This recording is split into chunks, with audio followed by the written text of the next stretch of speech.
अपने रिसर्च में आपको सबसे डरावनी चीज़ क्या लगी? देखिए, ये जो सोल्स वाला मामला है ना, आत्मा वाला मामला, बड़े इजीली हम लोग बोल देते हैं मोक्ष और सैल्वेशन। ये बड़ी खतरनाक चीज़ है। ज़्यादातर लोग ऐसा बोलते हैं ना कि हमारा बचपन बहुत अच्छा था, काश बचपन लौट आया। लेकिन आपको ऐसे लोग भी मिलेंगे जो बोलेंगे कि प्रेजेंट ठीक है, मेरा बचपन अच्छा नहीं, मेरा स्कूल लाइफ अच्छा नहीं था, मेरा कॉलेज लाइफ अच्छा नहीं था। क्या जाना है रावण के बारे में अब तक? आज के समय में रावण को जिस तरीके से डिपिक्ट किया जा रहा है, जिस तरीके से पोर्ट्रेयल किया जा रहा है उसका, वो करेक्ट नहीं है। जैसे ये कहा जाता है कि रावण और किसी को कभी उठा के नहीं लाए थे, सिर्फ सीता को लाए थे क्योंकि विनाशकारी विपरीत। ये गलत बात है। रावण और बहुत लोगों की युवतियों को उठा के लाया था। तो ये जो बोलते हैं कि रावण में सब कुछ अच्छा था, वो महाज्ञानी था और पराक्रमी था, और लेकिन बस एक गलती हो गई। नहीं, बस एक गलती नहीं थी। रावण ने बहुत सारी गलतियां की थी। रावण के 10 सर जो 10 अलग अलग बातों को दर्शाते हैं, वो 10 के 10 खामियां रावण में थी और वो सडन नहीं आ गई थी।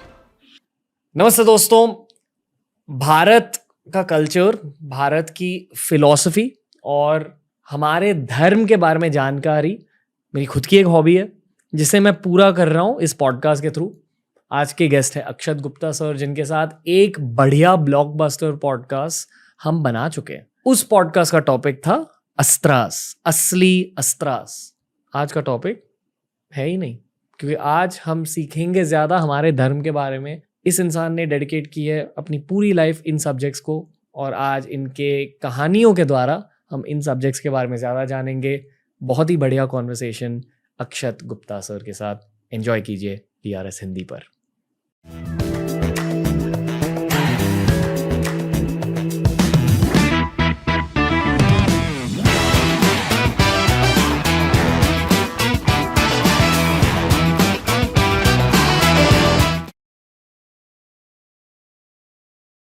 अक्षत गुप्ता सर, DRS हिंदी में आपका स्वागत है। बहुत ज़्यादा एक्साइटेड है हम। एक सुपर हिट पॉडकास्ट ऑलरेडी हम बना चुके हैं। अब ये फ्री फ्लोइंग इतिहास वाली कॉन्वर्सेशन करते हैं। जी, कैसे हो सर? बहुत खुश हूँ, थोड़ा सा नर्वस भी हूँ, लेकिन खुशी उसको दबा दे रही है। So I am more happy and less nervous. Okay. जब आप इतिहास की पढ़ाई करते हो, जब आप रिसर्च करते हो, आपके पूरे रिसर्च की हिस्ट्री में सबसे चौंका देने वाली चीज़ कौन सी थी? सो 4 युग जो हैं, मैं इस बात से ही मतलब सरप्राइज तो इस बात का भी है कि आश्चर्य इस बात का भी है कि बहुत सारे लोग हमारे अभी के जनरेशन में दशावतार और 7 चिरंजीवियों को एक मानते हैं। ओके। लोगों को दशावतार का फर्क और 7 चिरंजीवियों का फर्क कि ये अलग अलग है, वो नहीं पता।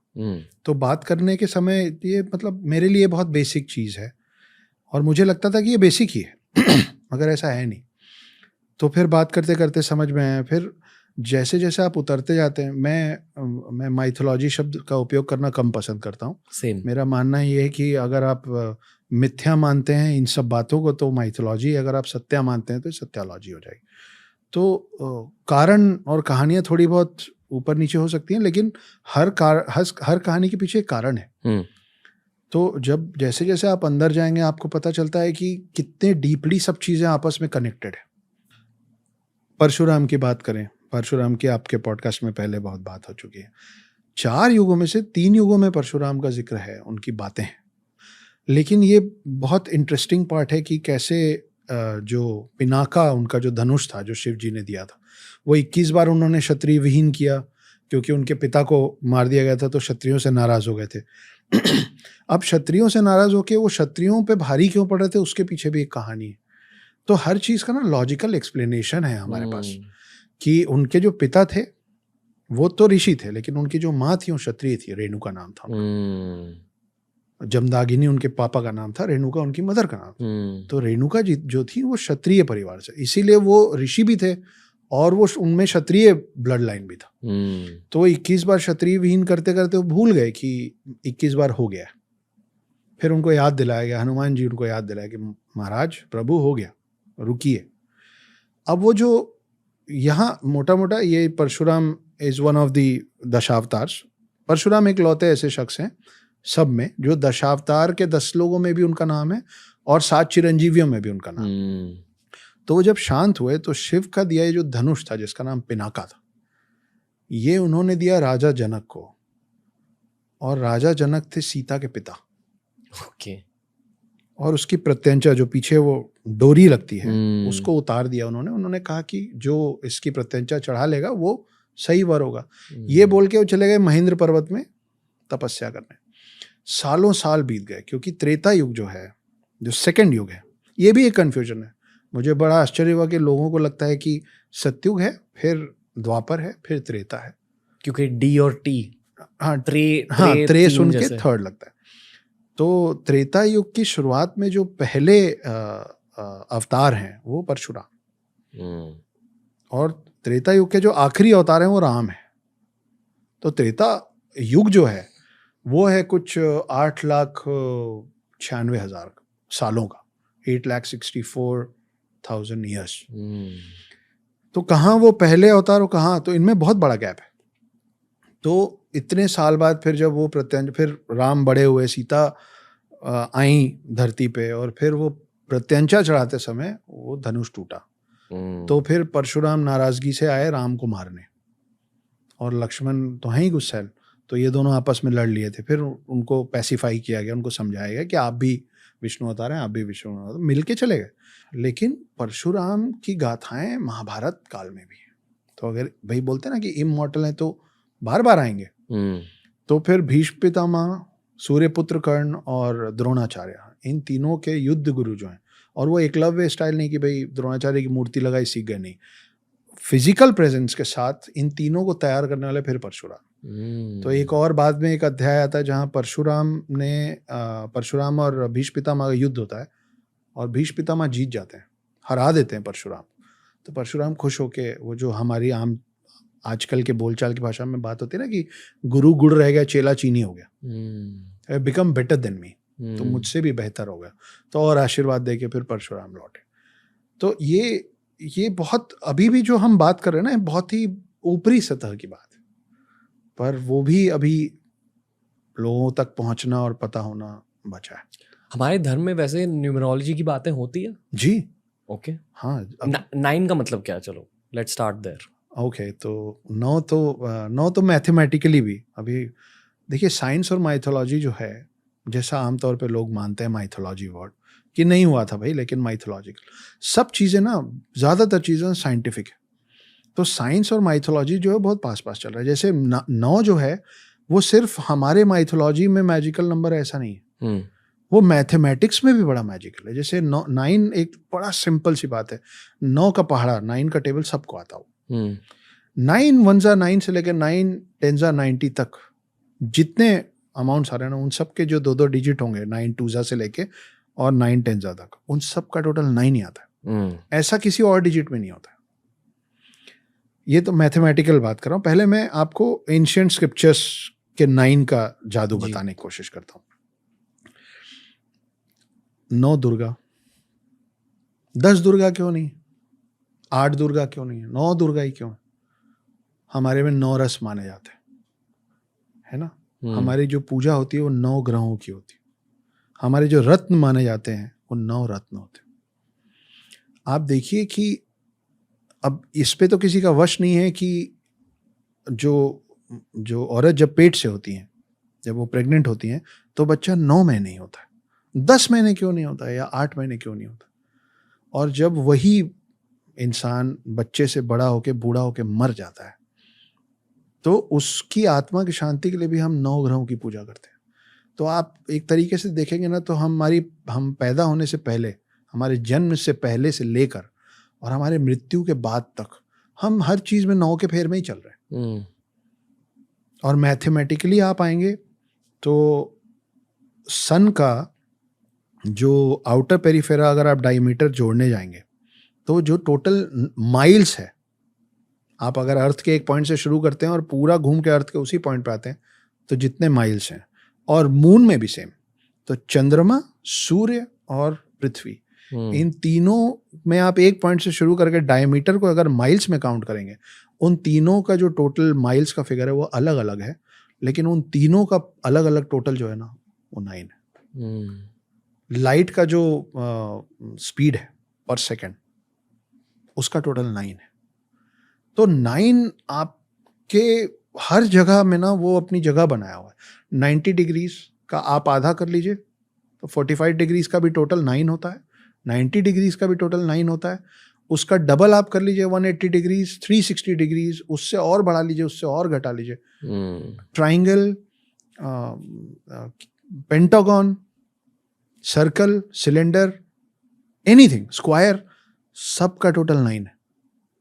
तो ये ज्योमेट्री हमारे वश में नहीं है ना, वो तो जो था we have just decoded it. Also मेरा बहुत जोर से मानना ये भी है कि हम लोग ज़्यादा कुछ इन्वेंट नहीं कर रहे हैं, हम लोग ना हम डिस्कवर कर रहे हैं, हम सब चीज़ें रीडिस्कवर कर रहे हैं। क्योंकि बहुत सारे ऐसे एंशिएंट पेजेस हैं जो हम लोग नहीं बचा पाए। फेयर। अपने रिसर्च में आपको सबसे डरावनी चीज़ क्या लगी है? देखिए ये जो सोल्स वाला मामला है ना, आत्मा वाला मामला, बड़े इजीली हम लोग बोल देते हैं मोक्ष और सैल्वेशन।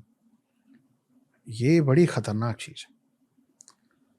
सैल्वेशन जिनको मिल जाता होगा, जितना मैंने पढ़ा समझा है, सैल्वेशन जिनको मिल जाता होगा वो तो ठीक है, जिनको नहीं मिलता है वो बहुत सारे वर्ल्ड्स में अलग अलग तरीके से भटकते रहते हैं।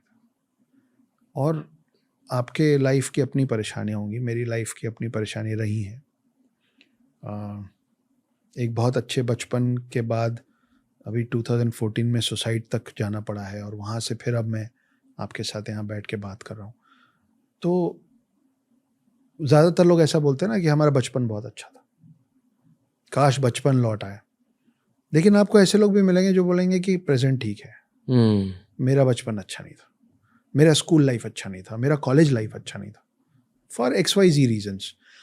सोल्स जो ट्रैवल कर रहा है वो हम अपने कर्मों की वजह से ही सैल्वेशन को या तो नहीं पाते हैं या तो देर से पाते हैं। जी। सोल्स की एक एज है, जैसे आपके और मेरे बॉडी का एक एज है, वैसे सोल्स का, फॉर एग्जांपल सिर्फ आपके मेरे समझने के लिए, आप मान लीजिए कि सोल की उम्र 1000 साल है, मान लेते हैं एक आत्मा है जिसकी उम्र 1000 साल है। अब वो या तो 20 बार 50-50 साल के बॉडीज बदले, या 10 बार 100 साल के बॉडीज बदले, मगर ऐसा होता नहीं।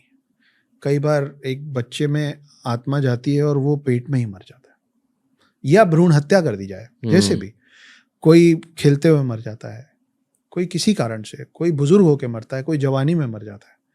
तो हम में से कोई ये नहीं बता सकता कि उस 1000 साल का जो सोल का स्पैन है वो कितने लाइफ टाइम्स में कवर होगा, और वो उतने सारे लाइफ टाइम्स में उसको क्या क्या देखना पड़ेगा। फॉर एग्जाम्पल आप देखे होंगे कि एक उम्र दराज आदमी होता है 60-70 साल का, लेकिन उसकी हरकतें बहुत ही बचपने वाली होती, गलत सेंस में नहीं। वो या तो अपनी उम्र के हिसाब से वो जो जोक कर रहा है वो बड़ा बचकाना सा जोक है, या उसका बॉडी लैंग्वेज ऐसा है कि यार थोड़ा मतलब डिसेंट रहिए। आप बहुत सारे लोगों को देखेंगे जो हर बात में गाली देते हैं, वो बड़े हो गए हैं पर, और एट द सेम टाइम आप स्कूल कॉलेज में ऐसे लोगों को भी देखेंगे जो बड़े स्थिर हैं, very calm people. It is not because उनकी परवरिश कैसे हुई, क्योंकि ऐसा भी हो सकता है कि उन्हीं के फादर से आप मिलेंगे तो आपको लगेगा कि यार ये ज़्यादा समझदार है पिताजी से। तो वो जो फादर का जो सोल है ना, वो उनका ये बेटा बना इस बार। लेकिन अगर आप फादर के सोल और बेटे के सोल को कंपेयर करेंगे तो सोल की उम्र होगी 600 ईयर्स और फादर की एज का सोल की एज होगी कहीं 300 ईयर्स। तो कुल मिला के son is elder then the father at the age of soul. अब ये क्यों मिले हैं, ये अगली बार फिर मिलेंगे, क्योंकि उसी को शायद कार्मिक कनेक्शन बोलते हैं कि इस जिंदगी में मिले हैं, फिर अगले जीवन में ये कुछ और होगा, कोई कुछ और होगा। लेकिन वो किसी ना किसी तरीके से their roads, their paths will cross. Okay. मुझे सबसे डरावनी चीज और राक्षस और दानव, ऐसे सब चीजें मुझे बहुत डरावनी लगती है। इस टॉपिक में आपका इंटरेस्ट है जी? क्या होते थे राक्षस, क्या होते थे दानव, असुरा, ये सब एक ही चीज है? नहीं, बहुत थोड़ा थोड़ा फर्क है। ओके। इसकी शुरुआत हम करते हैं। देखिए हैं सब राक्षस, मतलब ऐसा नहीं कि बिल्कुल अलग प्रजाति है, वो भी होते थे, मैं मानता हूँ अभी भी होते हैं, लेकिन अब हम सब एक जैसे दिखने लगे हैं जी। जैसे चारों युगों की अगर बात करें तो सतयुग में सब कुछ सत्य सत्य था। आप ये समझिए कि एक अर्थ है और अर्थ के बाहर दो वर्ल्ड्स हैं, एक गॉड वर्ल्ड है, एक डीमन वर्ल्ड है। ये दोनों चाहते हैं कि हम अर्थ को विन ओवर कर लें, ये हमारा हो जाए। ऑलरेडी इसका जो आधिपत्य है, इसका जो पोजीशन है वो गॉड्स के पास है इन सतयुग। तो उस समय गॉड्स इतने पावरफुल थे और ह्यूमंस इतने क्लीन थे इन देयर डीड्स कि असुर जो थे, दानव जो थे, वो अर्थ के अंदर भी नहीं आ पा रहे थे। सतयुग खत्म हुआ, हम लोग थोड़े से इम्प्योर हुए। त्रेता युग शुरू हुआ, तब तक दानवों की इतनी ताकत बढ़ गई थी, या ये कहीं ऐसा माना जाता है कि गॉड्स को एम्पावर हम करते हैं, हम उनको शक्तियां दे रहे हैं। तो जैसे जैसे हमारी मान्यता और बिलीव घटता जाएगा वो कमजोर होते जाएंगे। तो जब हम थोड़े से इम्प्योर हुए तो इधर से डीमंस का पावर इतना बड़ा that they however manage to enter the earth. और साइंटिफिक लैंग्वेज में बोले तो ओजोन लेयर क्रॉस कर पाया वो। मीटियोर्स वगैरह हमारे पास आते आते खत्म हो जाते हैं ना, वो आ पाए। तो फिर रामायण वाला वक्त आया जब एक नियर बाई लैंड तक वो पहुंचे और वो देवभूमि भारत में आए और वो यहाँ कुछ गलत किए। और यहाँ का जो प्योर सोल था, with the help of other pure souls, I am intentionally not saying humans, क्योंकि उसमें वानर सेना भी थी, उसमें जटायु भी थे, उसमें जामवंत भी थे जी। तो ये सब लोग मिलके एक वॉर हुआ जिसको हम रामायण के नाम से जानते हैं। वो युग खत्म हुआ और फिर चालू हुआ द्वापर युग। द्वापर युग में महाभारत, तब तक हमारा विश्वास इतना हट गया था कि people directly started cursing gods. जैसे महाभारत के अंत में ये धृतराष्ट्र की जो पत्नी थी गांधारी, उन्होंने कृष्ण जी को सीधे सीधे श्राप दे दिया था। तो हम अपने आप को इतना सुपीरियर मानने लग गए थे कि हम ये भी करने लग गए। तो तब तक हम इतने इम्प्योर हो गए कि हमारे ब्लड लाइन के अंदर तक ये डीमंस घुस गए। तो जो फार ऑफ लैंड्स में थे वो दे एंटर्ड आवर बॉडीज। तो महाभारत युद्ध क्या था? एक ही परिवार का युद्ध था। तो जब एक परिवार में युद्ध हो रहा था तो उसमें दोनों कैसे थे? और अब हम रहते हैं कलयुग में जिसमें हमारे डीएनए में, हर इंसान के ब्लड लाइन में दोनों चीजें चल रही हैं। कई बार हमको पता होता है कि एथिकली ये काम गलत है, पर वो प्रॉफिटेबल होता है तो हम कर लेते हैं कि क्या आ जाता है, चलता है। तो इसीलिए युगों में जो डिटोरिएशन हो रहा है in our lives is this. अभी सर एक तीखा सवाल पूछूंगा जो बहुत लोग पूछते हैं इंटरनेट पे जी। क्या देव एलियन थे और उनके साथ साथ क्या असुर भी एलियन थे? अगर हम कह रहे कि अलग लोक से आए, लोक का शायद इंग्लिश ट्रांसलेशन प्लेन होता है और ये माना जाता है कि हम भूलोक में रहते हैं जी। तो जब हम भूलोक की बातें कर रहे हैं तो क्या भूलोक सिर्फ हमारी धरती है, हमारा सोलर सिस्टम है, या हमारा पूरा नोन यूनिवर्स है? जैसे एस्ट्रोफिजिसिस्ट अभी नोन यूनिवर्स के बारे में बातें करते हैं जी। तो ये भी बताते हैं कि नोन यूनिवर्स के कुछ लिमिट्स है और उस लिमिट्स के बाहर क्या है हमें पता नहीं पता। और ये फिजिक्स से प्रूवन है जी। तो भूलोक मतलब ये नॉन यूनिवर्स या भूलोक मतलब सिर्फ धरती? देखिए, इस बात से एक बात याद आई है। जी। मैं पहले आपको वो टच करते हुए Sure. हम आपकी श्योर वेस्टर्न कंट्रीज में जिस पहले आदमी ने बोला था ना कि अर्थ इज राउंड, उसको फांसी पे टांग दिए थे। ये फैक्ट है, नाम मुझे ध्यान नहीं है पर मिल जाएगा कि ये अगेंस्ट द क्राइस्ट बात कर रहा है। जब ये वहाँ किया जा रहा था ना, उस समय भी हम यहाँ पे ज्योग्राफी को भूगोल ही कहते थे। भू मतलब लैंड और गोल मतलब गोल। तो हमको उस समय भी पता था, एंशिएंट साइंस बोल लीजिए, जो भी बोल लीजिए। इसीलिए मैं बार बार बोल रहा हूँ कि जो लोग भी इसको माइथोलॉजी मानते हैं, उसका और साइंस का बहुत करीबी ताल्लुक है। हम उस पर आएंगे जी। पर कमिंग टू आपके सवाल को कि क्या ये अलग अलग प्लैनेट्स में रहते हैं, जी ये बहुत इंटरेस्टिंग क्वेश्चन है। और आप इसको ऐसे सोचिए कि अब हम लोग धीरे धीरे एडवांस होते जा रहे हैं। हम मून पहुंच गए, हम मार्स पहुंच गए और अब हम और आगे जाने की तैयारी में। एक दिन ऐसा आएगा ना, मतलब आज से 500 साल पहले, 200 साल पहले कोई सोच नहीं सकता था कि हम मून तक पहुंच जाएंगे। हम पहुंच गए, मून तक पहुंच गए, मार्स तो दूर है, नहीं पहुंच, हम पहुंच गए। आज हमको लगता है कि जहां हम नहीं पहुंच पाएंगे, जस्ट इमेजिन कि एक दिन एक स्पेसशिप अर्थ से निकलता है और वो किसी ऐसे प्लैनेट में लैंड करता है जहां हैबिटेट है। किसी अलग तरीके के जीव हैं, लेकिन हैं, और they have brains, they can understand, they might not be knowing our language, हमारा लैंग्वेज नहीं। हम किसी तरीके से अगर उनको ये समझाएंगे कि हम कहाँ से आए, तो हम 2-3 चीज़ें बोलेंगे। हम बोलेंगे कि हम पृथ्वी से आए, अर्थ से आए, ठीक है, और वो ध्यान से देखेंगे कि हम दिखते कैसे, हम चलते कैसे, और फिर जब हम वापस, अब हम आए हैं और अगर वो हमारा नुकसान नहीं कर रहे हैं तो हम उनको कुछ तो देंगे। चाहे हम अपने स्पेसशिप से निकाल के उनको कुछ चिप्स का पैकेट ही दे दें, पर कुछ तो देंगे, है ना। वो उनके लिए पहली बार देखी हुई कोई नई चीज़ होगी। और उसके बाद हम वापस उसी स्पेसशिप में बैठेंगे, क्योंकि हम ग्रेविटेशनल फोर्स तो सीख चुके हैं, और हम निकल के वापस अर्थ आ जाएंगे। रोज़ रोज़ तो उस प्लैनेट नहीं जा सकते, और उस प्लैनेट का टाइम अलग चल रहा होगा, हमारा अलग चल रहा है, ब्रह्मा का अलग चल रहा है ना। डिवाइन युगाज अलग हैं, ह्यूमन युगाज अलग हैं। अब जब हम वापस लौट आए हैं तो उस प्लैनेट में जब इवोल्यूशन होगा, जब उस जनरेशन में और लोग नेक्स्ट टू नेक्स्ट जनरेशन आएगा, वो भी तो दीवार पे ऐसे चीजें बना देंगे ना।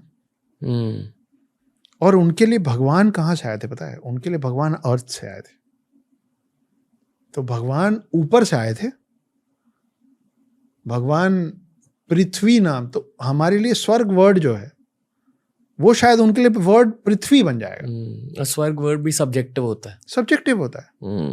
अभी हो सकता है कि एक गॉड जो वेस्टर्न साइड में उतरे होंगे, उन लोगों को समझ में आया हेवन, क्योंकि हम उनकी लैंग्वेज नहीं बोलते थे, और वही हमको समझ में आया स्वर्ग, और वही किसी और को समझ में आया जन्नत, लेकिन ये है एक ही प्लैनेट।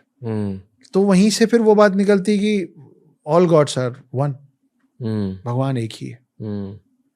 तो हाँ, ये बहुत ज़्यादा इसकी पॉसिबिलिटी हो सकती है आने वाले समय में कि okay sir, specifically ancient history की बातें करते हैं। जैसे एंशिएंट हिस्ट्री में एक कॉन्सेप्ट है मेगाफोना का, यानी कि आज के ज़माने में जितने भी एनिमल्स को हम जानते हैं उनके सारे के सारे एंसेस्टर्स अब एक्सटिंक्ट हो चुके हैं। 99% of all animals have gone extinct, पर उन 99% में बहुत मेगाफोना एनिमल्स थे। मेगाफोना यानी कि बड़े बड़े एनिमल्स, जो आज के ज़माने में शायद सिर्फ ब्लू व्हेल है। Blue whale is the one existing megafauna, पर पहले बहुत मेगाफोना होते थे, बड़े बड़े बर्ड्स होते थे, बड़े जानवर होते थे। तो उसी पर्सपेक्टिव से वानर सेना और जटायु के बारे में पूछना चाहूँगा। आप क्या मानते हो, वानर सेना क्या थी? क्या वो कुछ एंशिएंट मैन का एक वर्जन था, हाफ मैन हाफ मंकी? क्या मानते हो आप वानर सेना और जटायु जैसे जीवों के बारे में? देखिए, ये बात एकदम सच है। ये मिथ नहीं है, ये हिस्टोरिकल साइंस है। इसके एविडेंसेस हैं कि बहुत बड़े बड़े एनिमल्स होते थे जी। मैमथ सच में थे, जो हाथी से 3, तो अगर ये बोला गया है कि इंद्र एक हाथी पे चलते थे जिसका नाम ऐरावत था, जिसके 3 सर थे, वो वाइट एलिफेंट था और वो बहुत पावरफुल था।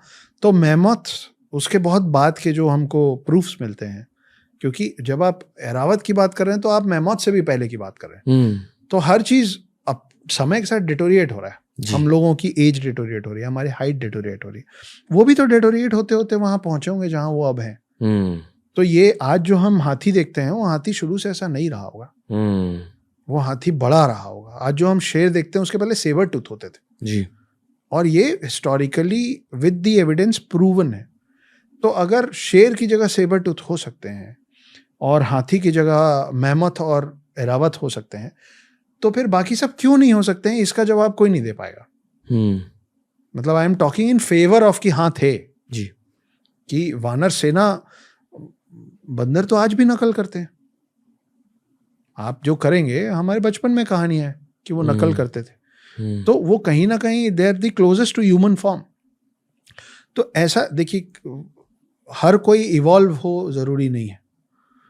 2, 4, 6 बच्चों को आप एक साथ बड़ा कीजिए, वो सब अलग अलग लोग बनेंगे। तो हो सकता है कि ये एक स्पीशी थी। आप जब हम हनुमान चालीसा पढ़ते हैं, तो हनुमान चालीसा में जो शुरुआती लाइन है, तिहु लोक उजागर के पहले, जय हनुमान ज्ञान गुण सागर जय कपि। कपि जो है ना, हनुमान चालीसा में जो शब्द है, ये कपि उस क्लैन का नाम था जिस क्लैन का एक हिस्सा थे हनुमान। पूरी जो वानर सेना, जो पूरे वानर हैं, उनके जैसे हमको होमो सेपियंस बोलते हैं, हम ह्यूमंस हैं, वैसे उनके क्लैन का नाम था प्रॉपर कपि। तो वो कपि के अंदर ये सब आते थे, बाली, सुग्रीव, अंगद, हनुमान। तो हाँ, ये होते थे। कहीं कहीं पे आपका बिलीफ सिस्टम बढ़ाने के लिए ज़रूरी हो जाता है कि उसको थोड़ा सा लार्जर देन लाइफ बनाना पड़ता है। रामायण के बाद क्या हुआ हनुमान जी के साथ? हनुमान जी उन 7 चिरंजीवियों में से एक हैं जिनको वो राम के साथ जाना चाहते थे। पर वो पहले से चिरंजीवी थे, यानी कि पैदाइशी चिरंजीवी थे, या उन्हें कुछ वरदान मिला? उनको बहुत सारे वरदान मिले। ओके। जैसे आप हनुमान चालीसा में आगे जाते हैं तो हनुमान जी जब बाल रूप में थे तो उनको लगा कि सूरज जो है वो फल है, वो उड़ गए उसको खाने। और शक्तिशाली तो बहुत थे, वायुपुत्र थे, शिव अवतार थे, तो शक्ति तो अथाह थी। जब वो उड़े खाने के लिए, ये इंटरेस्टिंग बात है कि आप हमारे हनुमान चालीसा में जो डिस्टेंस लिखा अर्थ और सन का, it is very very close to the real distance between earth and sun. और हम हनुमान चालीसा कब से पढ़ रहे हैं? तो हनुमान उड़े उसको खाने के लिए, और उनको रोकने के लिए इंद्र ने अपना सबसे स्ट्रांग वेपन, अपना सबसे स्ट्रांग अस्त्र चलाया, उसको वज्र कहते हैं। वो एक दूसरे ऋषि थे दधीची करके, उनके बोन से बना हुआ है, एक दूसरे राक्षस को मारने के लिए, और टूट ही नहीं सकता। आप ये समझ लीजिए कि कैप्टन अमेरिका का टाइटेनियम वाला शील्ड है वो, कि it can not be broken. उससे हनुमान पे हमला कर दिया ये, और हनुमान के चेहरे पे चोट लगी और वो मूर्छित होकर नीचे गिर गए। हनुमान है वायुपुत्र, तो वायु नाराज हो गए तो उन्होंने पूरी दुनिया की हवा रोक दी, सब मरने लग गए। उस समय जो वायुदेव थे उनको शांत करने के लिए सब भगवानों ने इनको अलग अलग वरदान दिए, जो जो दे सकता था सब ने अलग अलग वरदान दिए। उन सब वरदानों का मिलके, और ब्रह्मा जी आए और ब्रह्मा जी ने बोला कि तुम अमर रहोगे, तो अगर वायु को इतनी तकलीफ हो रही है तुम्हारे जाने से, कभी नहीं जाओगे। लेकिन साथ में वो छोटे थे तो उनको समझ नहीं थी सही और गलत की, इसलिए साथ में ये भी दिया गया कि तुम अभी भूल जाओगे सब कुछ, तुमको याद तब आएगा जब राम आएंगे। राम से मिलके तुमको याद, तुम्हारी शक्तियां सारी याद आएंगी, उसके पहले तुम अपनी शक्तियां यूज नहीं कर पाओ। फिर राम आए, उनको पूरी याद दिलाया गया। उनका पर्पस, राम के साथ जो उनका पर्पस था वो था रावण को हराना। लेकिन और वहाँ राम का पर्पस खत्म होता है, जो पीस लाना था या जो बैलेंस लाना था वर्ल्ड में, अर्थ में, वो विष्णु के अवतार राम का काम वही था, वो करके रामराज जमा कर। लेकिन हनुमान जी का जो पर्पस है वो एक नहीं है, हनुमान जी के बहुत सारे पर्पस हैं। हनुमान जी एक बार शिव जी से भी लड़े हैं। हनुमान जी गरुड़ जो है विष्णु जी का वाहन, उसको रेस में हरा के उसका भी घमंड तोड़े हैं। हनुमान जी शिव जी से लड़ते समय उनका त्रिशूल निगल गए थे गुस्से से, और ये सब राम जी के आने पहले हो गया था। हनुमान जी एक बार सुदर्शन चक्र खा गए थे गुस्से से। तो हनुमान जी का जिक्र महाभारत में भी आता है। तो ये एक बड़ा इंटरेस्टिंग सा, एक और कम लोगों को पता है कि कृष्ण और अर्जुन गए थे हनुमान जी के पास। हनुमान जी, हमको वो वाली कहानी मालूम है महाभारत की, जब भीम से जंगल में मिले। हाँ, तो उनकी कई सिद्धियों में से हनुमान जी की सिद्धि थी कि वो जब चाहे अपना वजन इतना बढ़ा लें और जब चाहे जितना घटा लें, तो वो पूंछ नहीं उठा पाए, ये तो मालूम है। अब वो कहाँ रहते थे वहां भीम को पता चल गया था, तो भीम ने बोला कि हमारा पांडव की जो सेना है वो थोड़ी कमजोर है, हनुमान जी की मदद मांगते हैं। तो ये लोग गए हनुमान जी के पास कि आप हमारे साइड से लड़िए। तो हनुमान जी बोले कि अगर मैं आपकी तरफ से लड़ूंगा तो महाभारत का पूरा पर्पस डिफीट हो जाएगा, क्योंकि मैं उतरूंगा तो गेम ओवर हो जाएगा। लेकिन आप आए तो मैं आपको खाली हाथ भी नहीं लौटाऊंगा।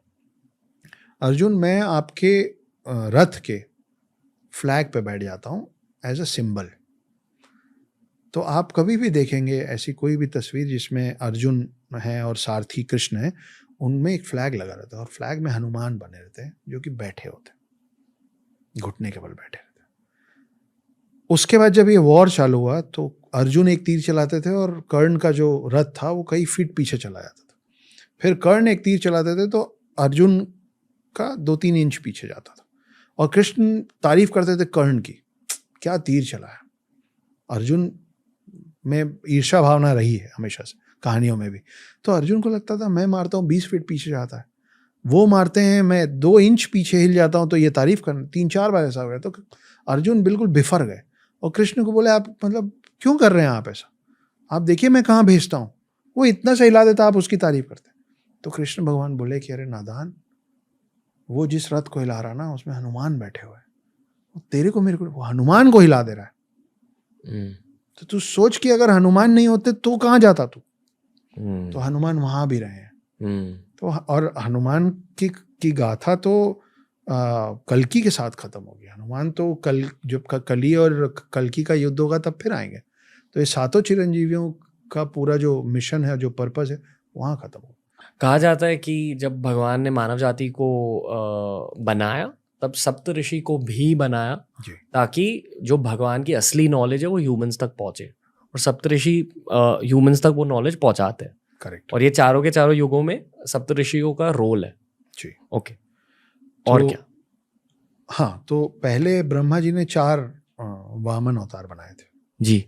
उनको बड़ा ज्ञान दिया और बोले जाओ बांटो। तो बोले हम नहीं कर पाएंगे, हम उसके लायक नहीं। ब्रह्मा जी उनसे नाराज भी हुए, उनको कुछ श्राप वाप दिया, उनको अलग कर दिया। उसके बाद विष्णु जी ने 7 पहले पुरुष बनाए, जैसे मनु मानते हैं ना, मनु के पहले सप्त ऋषि बने, वो 7 ऋषि हैं। और उन्होंने वो जो 4 वेद है, अथर्ववेद, यजुर्वेद, सामवेद, ये 4 वेद लिखने वाले ये सप्त ऋषि हैं। इनकी अलग अलग, इनमें अलग अलग ज्ञान था और इन्होंने अलग अलग तरीके से उस ज्ञान को दिया और इन्होंने ही फिर दुनिया चालू की। तो इन सप्त ऋषि के ही क्लैंस चल रहे हैं अभी तक सारे, हम सब जो हैं। तो उसके नीचे अब जैसे जमदागिनी एक ऋषि थे जो परशुराम के पिता थे, तो वो एक क्लैन से आते हैं। कश्यप एक ऋषि थे, कश्यप की बहुत सारी वाइफ्स में से एक वाइफ थी कद्रू। तो कद्रू ने जब उनसे वरदान मांगा था तो उन्होंने वरदान में उनको बोले कि ठीक है मैं तुमको वरदान देता हूँ, तुमको 100 अंडे होंगे। वो 100 एग्स में से 100 स्नेक्स निकले। तो इसीलिए सारे सांप जो हैं वो कद्रू की संतानें मानी जाती। तो ये जो सप्त ऋषि हैं वो उन्होंने ही, वैसे बनाने वाले ब्रह्मा है, क्रिएटर इज ब्रह्मा, लेकिन ब्रह्मा को भी उस सृष्टि को बनाने में और उसको कंटिन्यूसली चलाते रहने में जिन लोगों की मदद चाहिए, उनमें जो फर्स्ट 7 हैं वो सप्तऋषि हैं।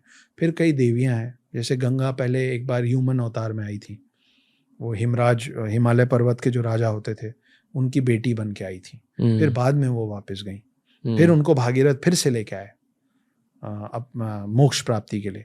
तो ये अलग अलग कहानियां हैं, लेकिन हाँ ये सप्तऋषि जैसा कि आपने कहा करेक्ट है। ऐसी हम लोगों की सबकी मान्यता है कि सप्तऋषि ही दुनिया का सुचारू रूप से उसको चलाने का काम, आपको राइट पाथ पे रखने का काम, ये सारे उपनिषद, ये सब इनका लिखा। उपनिषद भी बड़ी इंटरेस्टिंग चीज़ है। अभी हम 9 की बात कर रहे थे,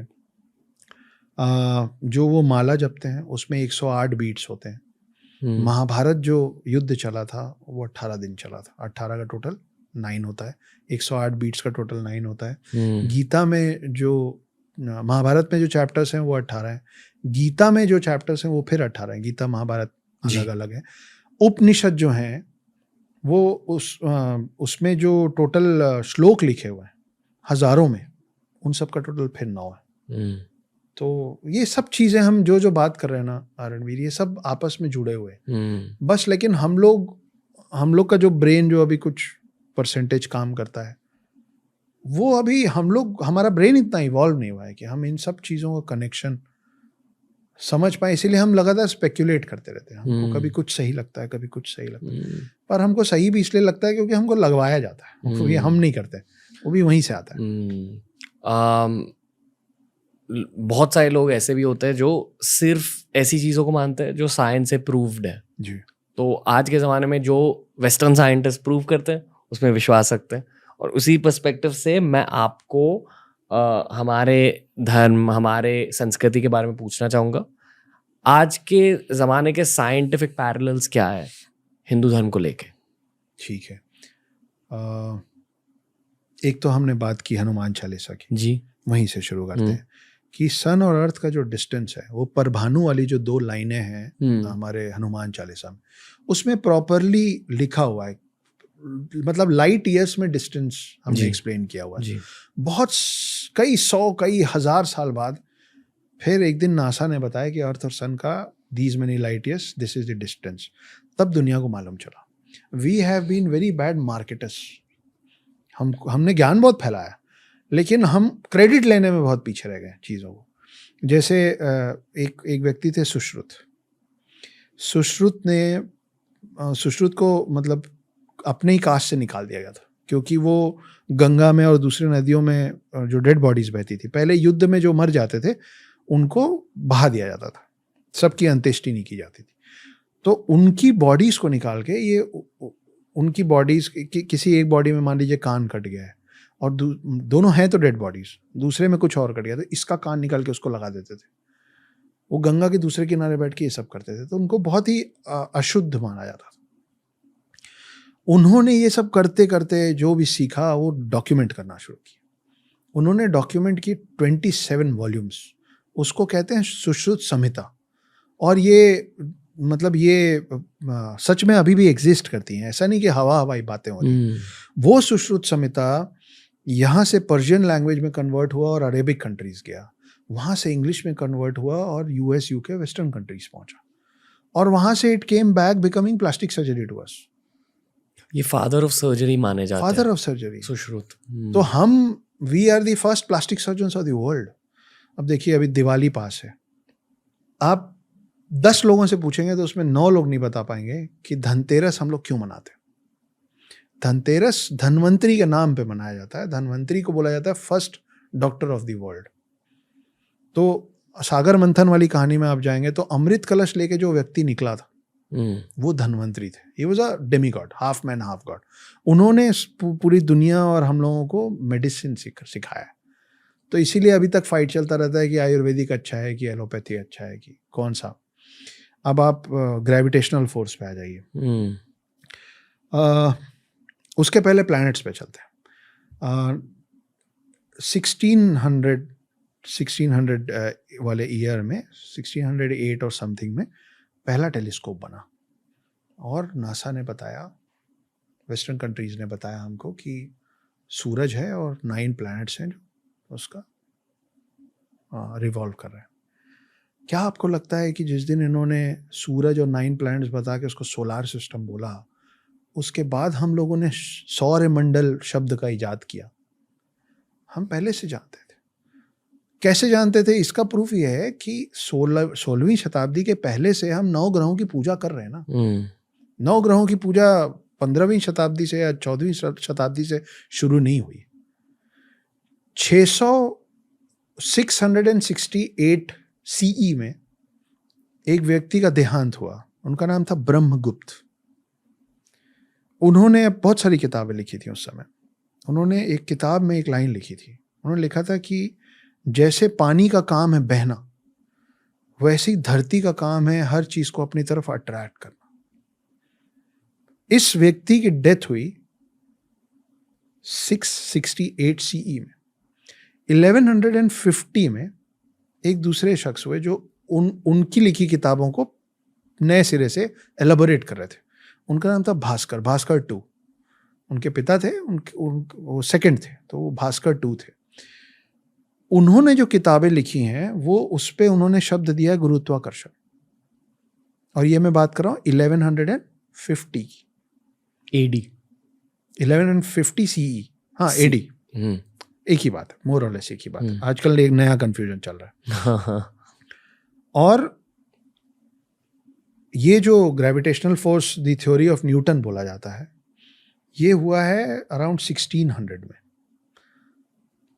तो वो जो मतलब हमने विमाना पुराण लिखा है, उस पे अब नासा सच में उसका प्रोटोटाइप तैयार कर रहा है, जिसमें फ्यूल में मर्क्यूरी यूज होता है।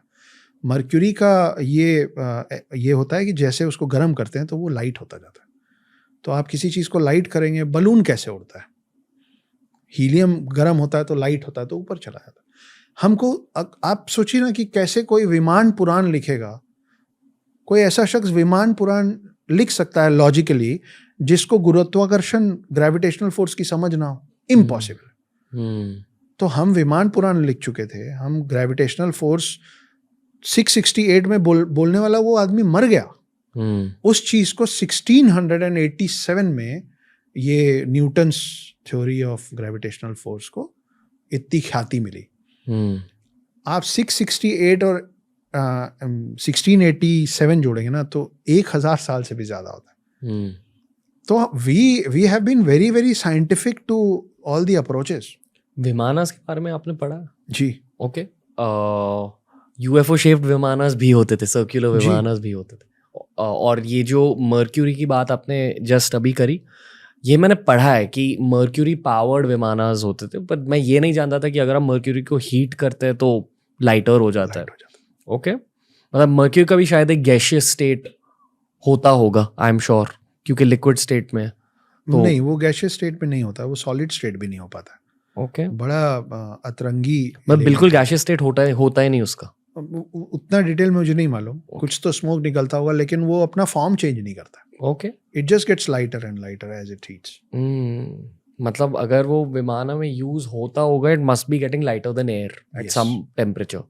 तो बेसिकली वो टेम्परेचर अगर आपने जनरेट कर दिया किसी वजह से, तो शायद विमाना उड़ सकता। आप अगर विमाना पुराण के कुछ सारा कुछ तो मेरे को मिलता नहीं है, पर जो भी थोड़ा बहुत मैं समझ पाया हूँ या देखा हूँ या पढ़ा हूँ, उसमें ना पूरा स्ट्रक्चर है। सिर्फ ऐसा नहीं है कि थ्योरेटिकल नहीं बताया हुआ, सिर्फ उसको प्रैक्टिकली भी उन्होंने बताया हुआ कि भाई उसमें प्रोपेलर्स हैं, उसमें जेट बूस्टर्स हैं, कि ऐसा नहीं कि वो धीरे धीरे गर्म हो रहा है तो ये ऊपर जा रहा नहीं, उसको रोक के पहले गर्म करके सडनली उसका प्रेशर निकाला ताकि वो अर्थ को छोड़े। आपके स्टडीज के अनुसार, और ये शायद इस वाले पॉडकास्ट का आखिरी सवाल है जी, रावण के बारे में बात करते हैं जी। आई एम श्योर आपके लिए एक रिसर्च टॉपिक है रावण। सभी के लिए है। ओके, क्या जाना है रावण के बारे में अब तक? आज के समय में रावण को जिस तरीके से डिपिक्ट किया जा रहा है, जिस तरीके से पोर्ट्रेयल किया जा रहा है उसका, वो करेक्ट नहीं है। जैसे ये कहा जाता है कि रावण और किसी को कभी उठा के नहीं लाए थे, सिर्फ सीता को ले आए थे क्योंकि विनाशकारी विपरीत। ये गलत बात है। रावण और बहुत लोगों की युवतियों को उठा के लाया था। तो ये जो बोलते हैं कि रावण में सब कुछ अच्छा था, वो महाज्ञानी था और पराक्रमी था, और लेकिन बस एक गलती हो गई, नहीं, बस एक गलती नहीं हुई थी।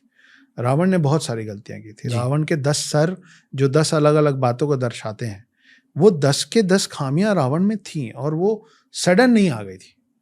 वो बोलते हैं ना कि आपके पाप का घड़ा भरता है, तो इंग्लिश में बोलते हैं last nail in the coffin. तो ये सीता का हरण करने वाली चीज उनके लिए आखिरी हो गई थी। राम ने अवतार, मतलब विष्णु ने राम अवतार लेके वो आए इसलिए थे क्योंकि रावण का अति हो रहा था। तो लेकिन हम लोगों का परसेप्शन रावण के प्रति बहुत चेंज हो गया है, और वो नेगेटिव को पॉजिटिव दिखाने का जो एक फाइट है। क्यों? कलयुग शायद इसी को कहते होंगे, जो हमारी बुद्धि घटती जा रही है। हम वो लैंग्वेजेस जो हमारे ही बनाए हुए पूर्वजों के लैंग्वेज, हम वो पढ़ तक नहीं पा रहे। हम इसलिए नहीं पढ़ पा रहे हैं बिकॉज अब हम यहाँ से कमजोर होते जा रहे हैं। तो कमजोरी आपका, जब आप बीमार होते हैं तो आपका शरीर आपका साथ नहीं देता है। आपको बिस्तर से उठ के एक कमरे से दूसरे कमरे में जाने में थकान होने लग जाती है ना। तो जैसे शरीर बीमारी में थकता है, हम यहाँ से बीमार हो रहे हैं। अक्षत सर, ये पॉडकास्ट अब खत्म हो चुका है, पर बहुत मजा आया आपसे बात करके। आई फील कि आप जैसे, हमारे जैसे बहुत सारे लिसनर्स हैं, बहुत सारे लोग हैं भारत में जिन्हें भारत की मिस्ट्रीज के बारे में ज़्यादा जानना है। तो 2 सुपर हिट पॉडकास्ट के लिए थैंक यू सर। कैसा रहा आपका एक्सपीरियंस? मैं अभी अब्जॉर्ब कर रहा हूँ बहुत कुछ। आपके यहाँ का वाइब बहुत अच्छा है। मैं अभी तक इस बैकग्राउंड को ज़्यादातर पॉडकास्ट में ही देखा। अच्छा, पहली बार यहाँ बैठ के आई एम फीलिंग ऑनर्ड। बहुत अच्छा लग रहा है। The honour is ours. Thank you sir. आप एक लाइफ लॉन्ग रिसर्चर हो और आपने अपने लाइफ लॉन्ग रिसर्च को यहाँ शेयर किया है। We appreciate. Thank you sir. तो ये था आज का एपिसोड। अगर अच्छा लगा, लाइक बटन को दबाइए, कमेंट कीजिए, सब्सक्राइब कीजिए रणवीर अलाहाबादिया को, and definitely TRS Hindi follow करते रहिए।